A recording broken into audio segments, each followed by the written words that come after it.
ఎవరినైనా సరే ఆర్థికపరమైన కష్టాల నుండి బయటపడేయగల శక్తివంతమైన కనకధార స్తోత్రంలోని మొదటి శ్లోకం. అంగం హరేహే పులకభూషణమాశ్రయంతి.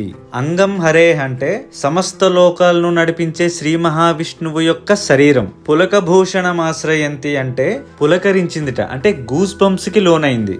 ఎలా అంటే భృంగాంగనేవ ముకుళాభరణం తమాలం అంటే ఎలా అయితే ఒక తుమ్మెద పువ్వును ఆప్యాయంగా కౌగిలించుకుంటుందో అలాగే తమాల వృక్షంలాగా నలుపు వర్ణంలో ఉండే విష్ణుమూర్తి యొక్క శరీరం పైన లక్ష్మీదేవి యొక్క చూపులు పడి ఆ లక్ష్మీదేవి చూపులు ఆ విష్ణుమూర్తిని కౌగులించుకుందా అన్నట్టు ఉందిట. ఇప్పుడు శ్రీ మహావిష్ణువు మీద సిగ్గుతో పడిన అమ్మవారు లేదా లక్ష్మీదేవి యొక్క చూపు ఎలాంటిది అంటే అంగీకృతాఖిల విభూతి రపాంగలీల అంటే ఎలాంటి కష్టాల్లో ఉన్న వాళ్ళకైనా ఐశ్వర్యాన్ని ప్రసాదింపజేయగలిగినటువంటి చూపు.